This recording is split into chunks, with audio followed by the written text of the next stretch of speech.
Varicose veins అనేటువంటిది ఉందా లేదా అని తెలుసుకోవాలంటే కంపల్సరీ మీరు కలర్ డాప్లర్ స్కానింగ్ చేయించుకోవాలి.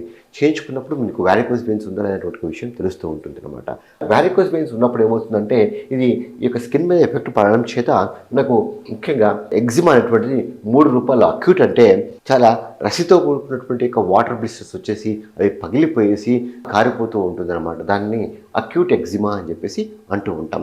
సబక్యూట్ ఏంటంటే ఆ రస అనేటువంటిది డ్రై అయిపోయేసి పుక్కులుగా ఊడిపోతూ ఉండేటువంటి యొక్క స్టేజెస్ని సబక్యూట్ ఎగ్జిమా అని చెప్పేసి అంటూ ఉంటాం. క్రానిక్ ఎగ్జిమా ఏంటంటే ఈ యొక్క అక్యూట్ సబక్యూట్ ఎగ్జిమా తగ్గిపోయిన తర్వాత ఆ యొక్క స్కిన్ చేంజెస్ ఆ విధంగానే పర్సిస్టెంట్గా ఉండడం చేత అది అక్కడ దురద పెట్టేసి బాగా దురద గోకినప్పుడు కింద అక్కడ థిక్ అయిపోయేసి తర్వాత అక్కడ చిన్న చిన్న పుండ్లు పడేసి దీన్ని వారికోస్ అల్సర్స్ అని చెప్పేసి అంటూ ఉంటారు అనమాట.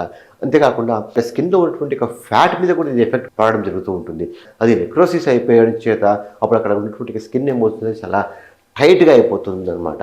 సో ఆ రకంగా చర్మానికి ఈ యొక్క వారికోస్ ఎగ్జిమా వల్ల కొద్దిగా న్యూట్రియంట్స్ బ్లడ్ సర్క్యులేషన్ తగ్గిపోవడం చేత చర్మం పైన అల్సర్స్ ఫామ్ అవుతూ ఉంటాయి. అల్సర్స్ ఫామ్ అవడమే కాకుండా ఈ యొక్క చర్మం కింద ఉన్నటువంటి ఒక ఫ్యాట్ కూడా ఎఫెక్ట్ అవ్వడం చేత అది నెక్రోసిస్ వచ్చేసి చర్మం మొత్తం కూడా చాలా థిక్గా బర్న్ డౌన్ అని చెప్పేసి అంటూ ఉంటాము. అది అప్పుడు దాన్ని ఏమంటామంటే లైపోడెర్మటోస్క్లిరోసిస్ అని చెప్పేసి అంటూ ఉంటాం.